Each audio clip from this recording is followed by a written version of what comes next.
आप पहचान कराई अपनी, लई अपने पास जगाए जी। बड़ी बड़ाई दई आप थे, लई इंद्रावती कंठ लगाए जी। लई इंद्रावती कंठ लगाए जी। बोलो श्री प्राणनाथ प्यारे की जय। अब लीला हम जाहिर करें, ज्यों सुख सैया हृदय धरे। पीछे सुख होसी सवन, पसरसी 14 भवन। पसरसी 14 भवन। अब लीला हम जाहिर करें। प्रणाम सुंदर साथ जी, प्रणाम। परमादरणीय सुंदर साथ जी, भक्तजन महानुभाव, हम श्रवण कर रहे हैं प्रकट वाणी, जिस पर महामती प्राणनाथ जी दार्शनिक शब्दों को प्रयोग करते हुए ब्रह्म निरूपण की ओर प्रस्थान करते हैं।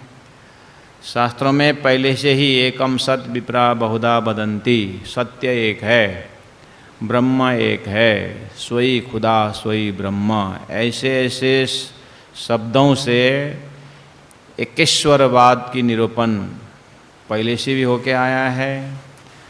लेकिन वास्तव में एक सत्य जो है वो कहाँ है, किस तरह से समझना चाहिए, उसके लिए इस ग्रंथ तारतम ग्रंथ के इस प्रकाश हिंदुस्तानी, क्योंकि प्रकाश एक 1715 में अवतरित गुजराती ग्रंथ भी है, और फिर उसको जब महामती प्राणनाथ जी प्रचार में हिंदुस्तान तरफ अर्थात हिंदी भाषी तरफ,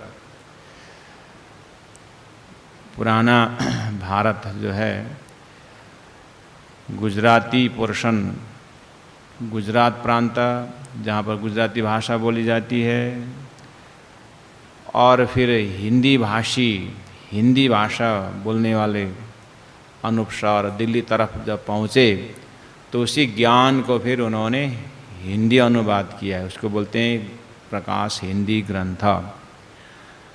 तो यहाँ प्राणनाथ जी महाप्रभु प्रचार क्षेत्र में और आत्माओं को जगाते हुए जैसे आगे बढ़ते हैं तो ज्ञान अवतरण होता जाता है।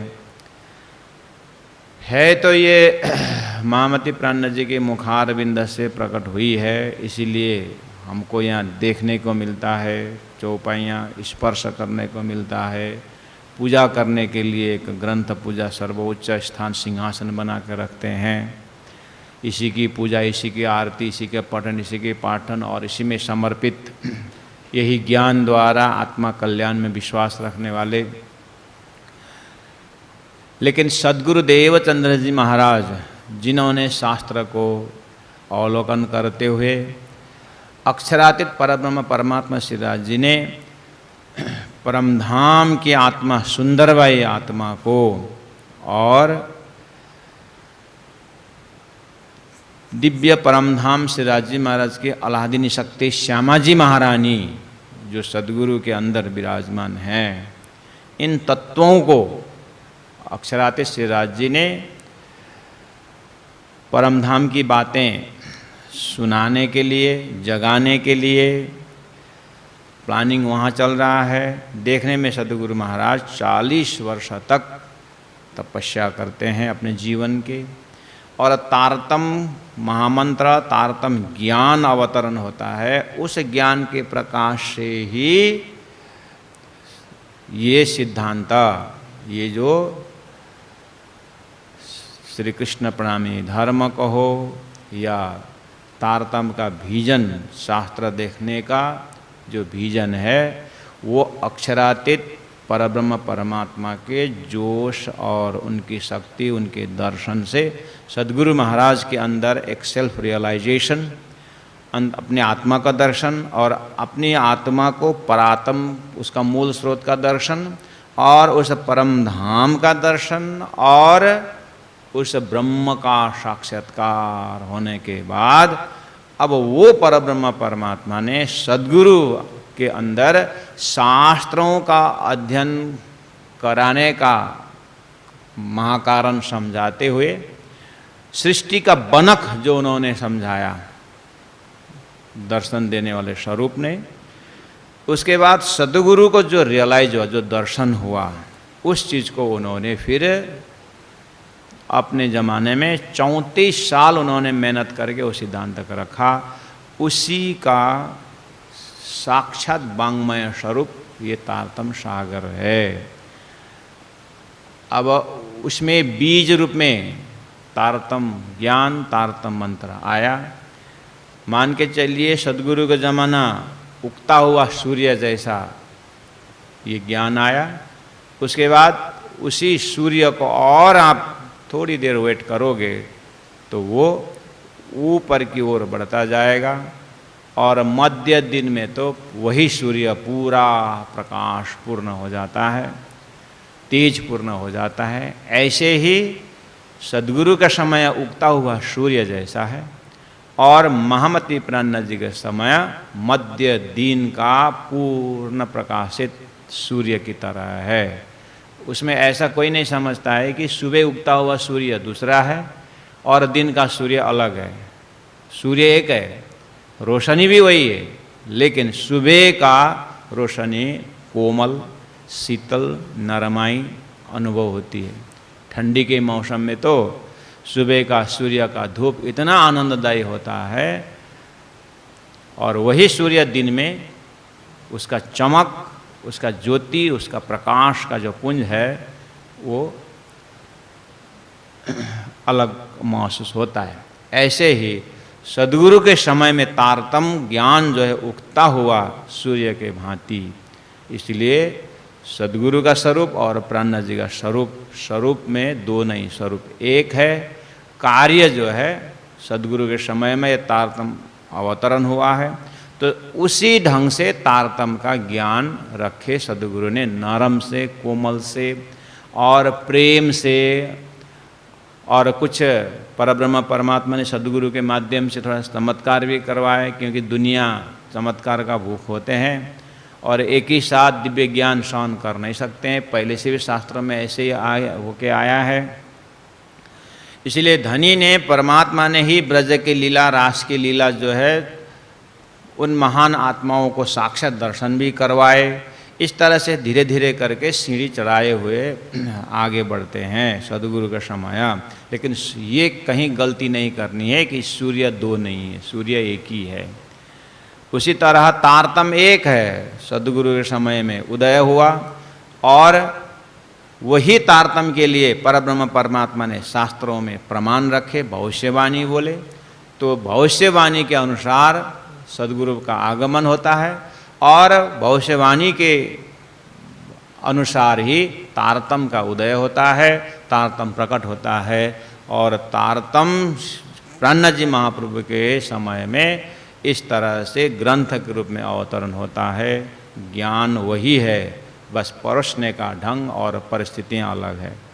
यहाँ पर धनी ने कहा कि इसीलिए मैं बोल रहा हूँ कि तारतम्य को पहला जानना होगा कि ये तारतम्य मतलब जैसे ब्रह्म बोलने पर, परब्रह्म परमात्मा बोलने पर एक शाश्वत स्वरूप का दर्शन होता है और उस परब्रह्म बोलने परमात्मा को धाम, परम धाम बोलने से एक मुक्ति का स्थान और आत्मा का भंडार, जैसे सागर बोलने से पानी का भंडार अनुभव होता है, सूर्य बोलने से प्रकाश का भंडार अनुभव होता है। ऐसे ही परम धाम बोलने से परमात्मा का स्वरूप जहाँ पर विराजमान हो, ऐसा हृदय में मजबूती के साथ पकड़ने के बाद तारतम्य परब्रह्म परमात्मा का ज्ञान देने वाला, परमात्मा के विषय में जानकारी देने वाला ज्ञान और मंत्र का नाम ही तारतम्य ज्ञान, तारतम्य मंत्र है। उस मंत्र के आधार पर, उस ज्ञान के आधार पर जो परब्रह्म ने सदगुरु को बताया था, तो वही चीज़ यहाँ पर आया। अब सुनियो मूल वचन प्रकार। परब्रह्म परमात्मा ने सदगुरुदेव चंद्र जी महाराज को दर्शन दे करके आप कहते हैं देखो मेरा मूल स्वरूप, मूल वचन करके उनको दर्शन करवाया था। अब उन्हीं सतगुरु ने फिर उसी शक्ति के आधार पर अपने ज़माने में 313 आत्माओं को इसी तरह से परम धाम का दर्शन करवाया, शास्त्रों का अध्ययन करवाया। इसलिए अब सुनियो मूल वचन प्रकार, तो वही मूल वचन कि इस सृष्टि का कारण महाकारण कहाँ पर है, किस तरह से सृष्टि बनने का माध्यम हुआ। तो ये कहाँ की बात है, लोकेशन अगर पकड़ा रहे हैं तो बोलते हैं जब उपजो मोह, जब नहीं उपजो मोह अहंकार। ये दार्शनिक शब्द है सुंदर साथ जी। तो कल भी इस चौपाई में आप लोगों को संबोधन कर रहा था, क्योंकि ये हम धीरे धीरे इसीलिए बार बार ये मैं प्रस्तुत इसीलिए कर रहा हूँ कि ये सुन करके बहुत बार सुने हुए हैं, जब तक शब्दों का लोकेशन उदाहरण के माध्यम से हृदय में प्रकाशित नहीं होता है, हम धार्मिक जरूर बनेंगे लेकिन आध्यात्मिक डूब नहीं सकें, क्योंकि ये दार्शनिक शब्द है। देखिए, मोह शब्द आते ही हर व्यक्ति उसको एक छोटे से अर्थ में प्रयोग करते, घर में भी प्रयोग करते हैं, अपने पुत्र पुत्री के ऊपर भी लोग ये शब्द प्रयोग करते हैं, और अपने भाई बंधुओं के बीच भी। तुम इस चीज़ में बहुत मोहित हो गए हो, तुम्हारे अंदर इसके विषय में मोह उत्पन्न हो गया है, ऐसे ऐसे भाषा प्रयोग करते ही। ऐसे शब्द हम एकदम डोमेस्टिक लाइफ में अपने घर परिवार में प्रयोग करते हैं। इससे क्या समझाता है, इससे क्या समझ में आता है? हाँ, मतलब राइट टाइम में राइट विवेचन न हो पाना, राइट प्लेस राइट टाइम में राइट पर्सन के ऊपर निर्णय न हो पाना, वो मोह का काम है। उसी से एक पर्दा का, एक बुद्धि में पर्दा लगने का अनुभूति होती है। अब उस घड़ी को समझाने के लिए, अपने दिल दिमाग में समझाने के लिए शास्त्रों में, जैसे गीता में धृतराष्ट्र को पकड़ करके लोग, वो धृतराष्ट्र आपको पता है ना, अपने पुत्र के विषय में कितने मोहित, हाँ धृतराष्ट्र, तो पुत्र में आसक्ति होने के कारण इतना अन्याय करने पर भी धृतराष्ट्र ने अपने पुत्र का गलती नहीं देखा ना, हो ऐसा बनाता है मोह। एक बार मोह गिरने के बाद सत्य क्या है असत्य क्या है विवेचन नहीं होता है, ये बुद्धि के ऊपर पड़ा हुआ बहुत बड़ा रोग है ये। तो ये कहाँ से उत्पन्न होता है? बस ये इस खेल संसार के बीच में ये परमात्मा का ही शक्ति है। परमात्मा जैसे सृष्टि बनाने के जब होता है तो उनके जो ये गुण उनके पास है, कैसा? दूसरों को मोहित करने का गुण उनके पास है, भ्रमित करने का गुण उनके पास है। जैसे डॉक्टर के पास रोगी को हमारे शरीर में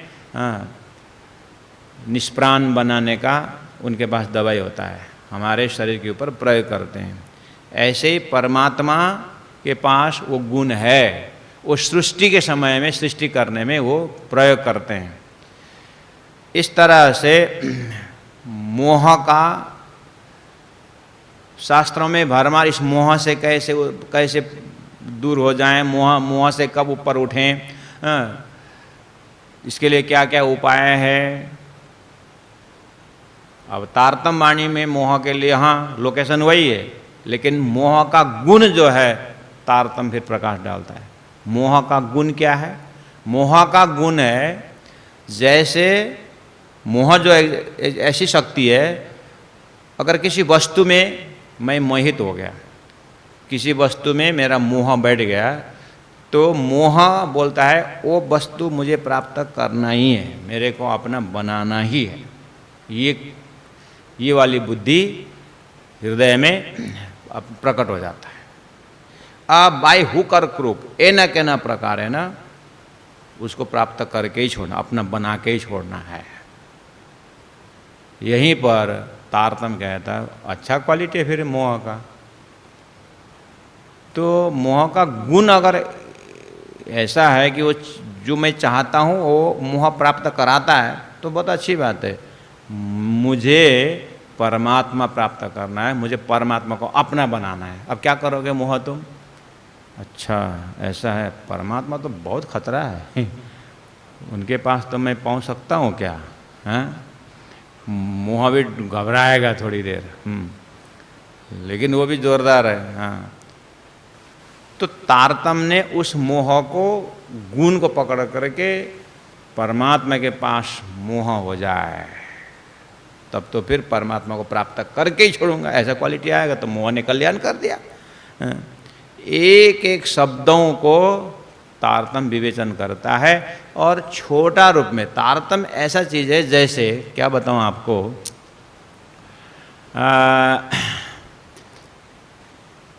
आप किसी के घर में गए, सिटिंग रूम में बैठे, सामने में बढ़िया एक आर्टिस्ट का गुलाब का फूल आपने देखा,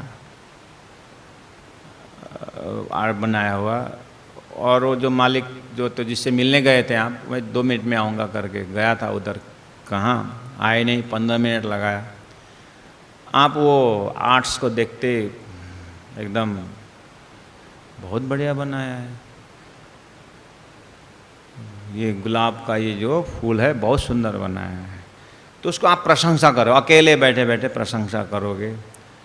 मन आया कि हमारा भी कमरा के साइज में तो ये इतना साइज हमारा भी शोभा देता है, मुझे भी चाहिए, जाता हूँ कहाँ से खरीद लिया है, आर्टिस्ट किसका, आर्टिस्ट कौन है, देखे तो आर्टिस्ट का नाम भी मिला, अच्छा बहुत सुंदर बनाया है। तो अब आप इसी ट्रैक से उस गुलाब को देख देख करके ना आप उसको सूंघने जाते हो कितना सुंदर है करके, नाक तो नहीं ले जाते करके, आँख से आनंद लेते हो, सूंघने तो नहीं जाते हैं,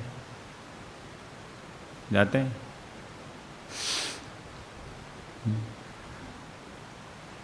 इसका मतलब हम होश में हैं। उसके बाद प्रशंसा करते करते यहाँ तक प्रशंसा की आपने कि ये तो जैसा को तैसा ही बनाया है, तब आ गया घर का मालिक, आप पूछते हो कि आपने कहाँ से खरीदा, या किसी को ऑर्डर देके बनवाया, कि अरे ये फलाना आर्टिस्ट ने बनाया है ऐसा वैसा, तो नाम नंबर भी आप ले सकते हो। और बस बढ़िया से आपने देखा, ये तो जैसा को तैसा ही बनाया है, जैसा का वैसा ही बनाया है। ये विवेचन जो आपके दिमाग में आ रहा है ना, इसका नाम तारतम्य है। जब सिद्धांत में बोलेंगे, आपके अंदर ही ऐसा भाव आ गया कि जैसा का तैसा बनाया, ये जैसा का तैसा वाली बात, ये शब्द आपके दिमाग में कहाँ से आया? क्योंकि आपने कहीं ओरिजिनल गुलाब देखे हुए हैं, तो ओरिजिनल के गुलाब देखने के कारण आपको ये आर्टिफिशियल जो आर्टिस्ट ने बनाया है उसमें अपने आप विवेचन हो गया। उस विवेचन का नाम है तारतम्य ज्ञान। वो ओरिजिनल गुलाब देखे हुए हैं। ये बात सुनने में सिंपल है, और हर रोज हम ये पढ़ाते हैं, ये सुनाते हैं, और अपने को यही क्वालिटी भरते रहते हैं, यही क्वालिटी भरते हैं कि संसार देखने में अच्छा है, गुलाब देखने में अच्छा है, लेकिन वहाँ नाक रगड़ने नहीं जाते हैं, क्योंकि होश में है कि उसमें सुगंध नहीं है। ऐसे संसार देखने में सुंदर है, लेकिन यहाँ आनंद रूपी गुण यहाँ नहीं है, यहाँ सच्चिदानंद का इसमें सुगंध नहीं है। ये देखने में बहुत सुंदर है, बस आप उसको देख करके आर्टिस्ट ढूंढने जाओगे, ऐसे ये संसार बनाया किसने करके जाओगे, तो अक्षर ब्रह्म सामने में आ जाते हैं। अक्षर ब्रह्म द्वारा बना हुआ खेल करके जो मैं बोल रहा हूँ, ये मेरे बाप, मेरे पिताजी प्रेमदास अधिकारी ने मुझे बनाया, दिखाया नहीं है, बताया नहीं है। ये बताया धरती में सदगुरु देवचंद्र जी महाराज ने, कि जिनको परब्रह्म परमात्मा तारतम्य दे करके परम धाम का दर्शन करवाए, तो एग्जैक्टली उसका उल्टा गुण वाला संसार दिखाई दिया। तो अब आया दूध का दूध पानी का पानी। अच्छा, संसार क्यों इतना सुंदर है करके भागदौड़ तो कर रहे हैं, क्योंकि इसका महाकारण क्या है? परमात्मा है। एक छोटा सा गुलाब का उदाहरण दे दिया हमने, समझने में सरल हो करके। कहने का मतलब है उसको आर्टिस्ट को देख के, आर्ट्स को देख करके हमारा मन लालायित नहीं होता है, हमारा मन मोहित नहीं होता है, इसका मतलब हम बिल्कुल होश में हैं। मोहित न होने के कारण ये है कि हम होश में हैं या मोहित होने से कुछ फायदा नहीं है, क्योंकि बस इतना ही है कि हम आर्टिस्ट का अप्रिशिएट करते हैं, प्रशंसा करते हैं और अपने आप विवेचन हो जाता है कि जैसा का तैसा बनाया है तो ओरिजिनल फुल कहीं है, आपने देखा है। ऐसे अंतर आत्मा में तारतम द्वारा जब विवेचन, तारतम के ट्रैक से जब जाते हैं तो तारतम आपको सुंदर परम धाम, ब्रह्म का धाम, ब्रह्म का स्वरूप, ब्रह्म की लीला और ब्रह्मिक आनंद में आपको प्रवेश करा देता है। वहां पहुंचते ही संसार जो है आर्टिफिशियल दिखाई देता है। संसार एक अक्षर का सुंदर बनक, एक शक्ति का ही ये बनक होता है। यहाँ पर दिल दिमाग इसमें लगता नहीं है। जैसे आपको आर्टिस्ट को देख करके प्रशंसा, संसार को हम प्रशंसा करेंगे, संसार बहुत सुंदर है। तारतम्य वाणी में संसार के लिए बहुत धन्यवाद दिया हुआ है, क्योंकि अगर ये संसार नहीं होता तो हम परम धाम की महत्व नहीं समझते। इसलिए परम धाम पुष्टि करने के लिए संसार भी एक साधन है। अगर झूठा नहीं है तो सच्चा को क्या कीमत होता। तो ये संसार बनने के प्रसंग में मोह से, अज्ञान से, भरम से, ये जितने भी दार्शनिक शब्द है भरा हुआ है शास्त्र में, लेकिन लोकेशन कहाँ है, उसका लोकेशन को हम बता रहे हैं कि अक्षरातीत परब्रह्म परमात्मा ने अक्षर ब्रह्म के ऊपर ऐसी शक्ति, ऐसी फरामोशी, जो तारतम्य की टर्मिनोलॉजी में कहा जाए, फरामोशी का पर्दा लगा दिया। उस पर्दा के कारण अब अक्षर ब्रह्म द्वारा ये संसार बनने का प्रसंग शास्त्र में होते हुए भी क्लियरिटी नहीं हो रहा था, थोड़ा सा संकेत था। तो परब्रह्म परमात्मा ने सदगुरु को दर्शन दे करके ये सारी बात बता करके, वो सब जैसे हम टीवी देखते हैं ऐसे ही विजुअलाइज हुआ, वहाँ से ये सिद्धांत संसार में प्रकाशित हो रहा है सदगुरु के माध्यम से। ये ऐसे समझिए आपके अंदर कमरा में आप बैठे हैं और एकदम आप घबराहट हो रहा है, मतलब एकदम सफोकेशन हो रहा है, तो कोई दूसरा भी वहाँ पर घुस गया, अरे आप क्यों इतना, बहुत सफोकेशन हो रहा है, खिड़की नहीं है क्या यहाँ पर, कोई दिखाई नहीं देता है, ये खिड़की है, तो एक धक्का लगा दिया। वो तो ऐसा सेटिंग था कि खिड़की है कि दीवारें समझ में नहीं आया, तो वो तो मिस्त्री की कलामत है ना, कारपेंटर की। जैसे खोल दिया तो अरे बाहर तो इतना सुंदर हरियाली और शीतल हवाएं हैं। ऐसे ही तारतम्य ब्रह्मांड का दरवाज़ा खोल देता है कि सृष्टि कहाँ से बनी है, कहाँ शीतल हवा प्रवेश होने का है। वो तारतम्य का लोकेशन है प्यारे सुंदर साथ जी। लेकिन शास्त्रीय शब्दों से, ये दार्शनिक शब्द से अगर तारतम्य का लोकेशन पकड़ें तो शब्द से पकड़िए। धनी ने कहा अब शून्य मूल वचन प्रकार, ये तारतम्य बता रहा है। मूल वचन कहाँ हुआ, जब नहीं उपजो मोह अहंकार, मोह अहंकार निराकार शब्द देखिए, शून्य शब्द देखिए, निर्गुण शब्द देखिए, निरंजन शब्द देखिए, ईश्वर शब्द, जब ईश्वर भी उत्पन्न नहीं हुआ था, जब ना ही उपजो में क्या क्या आया, तो ईश्वर भी आया, ना मूल प्रकृति आया, ईश्वर भी उत्पन्न नहीं हुआ था। अब धरती में ईश्वर से तो, ईश्वर से जीव उत्पन्न होता है, ईश्वर से जड़ चेतन पद उत्पन्न होता है, ईश्वर तो यहाँ तो लास्ट है। लेकिन तारतम्य के दृष्टि में ईश्वर भी पैदा हुआ है, परब्रह्म परमात्मा ईश्वर से भी परे है। बस ऐसे जगह में सुनने में मजा आता है जब ईश्वर भी पैदा होता है। तारतम्य का प्रकाश न जाते जाते स्वर्ग नाशवंत है करके बोले, हाँ हमने सुना है, करे जोश आता है सुनने में। जाते जाते वैकुंठ विनाश, वैकुंठ विनाश, ये तारतम्य झूठा। हाँ, अब लोग पसीने पसीने हो जाते हैं।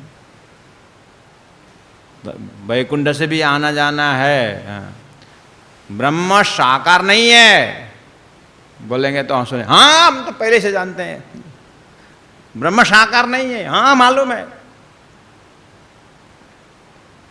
और मैं सही बोल रहा हूं ना? हाँ आप सही बिल्कुल, ब्रह्म साकार नहीं है। हाँ ब्रह्म निराकार भी नहीं है। क्या बोले? निराकार नहीं, अब वो पानी पानी हो गया। आधा घंटा है साहब ब्रह्म साकार नहीं है, तो बढ़िया सा सुनने में आ रहा था कि उसके दिल में था ब्रह्म निराकार, इसलिए वो मेरे ट्रैक में आ रहा है, बोल रहा है। लास्ट में बोल दिया बोलते बोलते ब्रह्म निराकार भी नहीं है। तो क्या बोले? ब्रह्म निराकार भी नहीं तो क्या है? तेरा बाप है बोले। अब उसको गुस्सा आया, जीवन भर उसने निराकार साधा हुआ है, बस ब्रह्म निराकार भी नहीं है करके बोलने पर निराकारवादी को दिमाग में जो घूमता है ना, अब क्या तो पता नहीं क्या घूमता है, क्या घुमा उसको, ब्रह्म निराकार भी नहीं है जब बोला। और दूसरा एक उधर में ब्रह्म निराकार नहीं है, हमको मालूम है ब्रह्म निराकार नहीं है। आधा घंटा ब्रह्म निराकार नहीं है, जब पिताजी नहीं है तो बच्चा कहां से होगा? तो इसलिए निराकार से निराकार पैदा थोड़ी होता है। इसलिए ब्रह्म निराकार नहीं है, ये है। हाँ हम यही बात है, लेकिन ब्रह्म निराकार नहीं है तो साकार जरूर। हाँ हाँ हाँ साकार भी नहीं है, हाँ ब्रह्म साकार भी नहीं है तो क्या है? हो ये जगह है सामने वालों के दिमाग में, सामने वाला दिमाग में क्या घुस गया? हो ये तारतम्य घुस गया उसको। अभी जो बीमारी पैदा हुई इसके दिमाग में, वो बीमारी तारतम्य प्रकट, इसका नाम तारतम्य है। तारतम्य का असर बुद्धि में कैसे हो रहा है मैं ये बताइए। ये दार्शनिक पॉइंट है जहां पर तारतम्य का लोकेशन अपने बुद्धि में ढूंढना पड़ेगा। तारतम्य क्या है बोलेंगे? यही तारतम्य है। ब्रह्म साकार भी नहीं, ब्रह्म निराकार भी नहीं। तो फिर ब्रह्म कैसा है? ब्रह्म क्या है? हो अब जो बताता है वो तारतम्य है। प्यारे सुंदर साथ जी भक्तजन महानुभाव, अब सुनियो मूल ब्रजम। अब जिनके दिमाग में अभी तक का ब्रह्म निराकार का कॉन्सेप्ट था, क्योंकि निराकार बोलने से एक तो मजा आता है। क्यों मजा आता है? निराकार बोलने पर कोई आकार नहीं है। आकार नहीं है तो ब्रह्म बड़ा हो जाता है और सब कुछ समझ आता है। जब आकार बोल दोगे तो लिमिटेड हुआ। आकार बोलने से ब्रह्म छोटा लिमिटेड हुआ। इसलिए निराकार वाला ब्रह्म को छोटा बनाना नहीं चाहता है, बड़ा बनाना चाहता है। अच्छी बात है।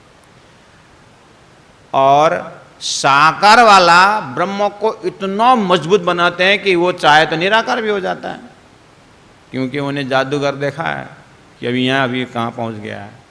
अभी भी साकार था तो निराकार हो गया है। ब्रह्म जादू वाला नहीं है। तो ये बात सृष्टि के अंदर है। अब साकार की बात को छोड़ो, निराकार बात छोड़ो, ये तुम्हारा झगड़ा तुम रखो। परमात्मा का हम अंश हैं, परमात्मा ईश्वर है। ईश्वर, ईश मतलब to control as a ruler.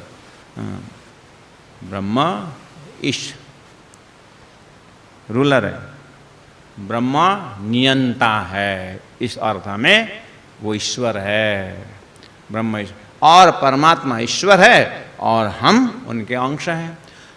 अब यहाँ पर परमात्मा ईश्वर हैं और ईश्वर का अंश हम जीव भी परमात्मा ही हैं करके जब आप प्रवचन करोगे या सुनोगे तो जमता है। हाँ ईश्वर। और आगे जाते जाते ये तारतम्य क्या बोलता है? ब्रह्म ईश्वर जरूर है, लेकिन प्यारे सुंदर साथ भक्तजन महानुभाव, ईश्वर शब्द भी जो है उत्पन्न हुए और उत्पन्न हुआ नाश हो जाता है। इसे ईश्वर नाशवंत है। बोले ईश्वर नाश होता है कभी? ईश्वर नाश होता है करके बोल दिया ना, तो इसका नाम है तारतम्य। तारतम्य ऐसा बोला, कोई व्यक्ति नहीं बोल रहा है महाराज। परब्रह्म परमात्मा के अंदर, परब्रह्म परमात्मा के अंदर साकार का ज्ञान भी है, निराकार का ज्ञान भी है, और साकार निराकार दोनों से परे की भी जो ज्ञान है परब्रह्म में, उसका नाम तारतम्य है। ब्रह्म परब्रह्म के पास साकार वाला ज्ञान भी है, निराकार वाला ज्ञान भी है, और दोनों से परे का ज्ञान भी है, उसका नाम है तारतम्य। अभी तक सृष्टि में साकार ज्ञान दिया परमात्मा ने, निराकार ज्ञान दिया परमात्मा ने, उसके बाद दोनों से परे का ज्ञान लेके आए, वो तारतम्य ज्ञान है। सदगुरु महाराज की जय। अब लीला हम जाहिर करें, ज्यों सुख सैया हृदय धारे, पीछे सुख होसी सबन्ना, पसरसी 14 भवन, पसरसी 14 भवन। बोलो श्री प्राणनाथ प्यारे की जय।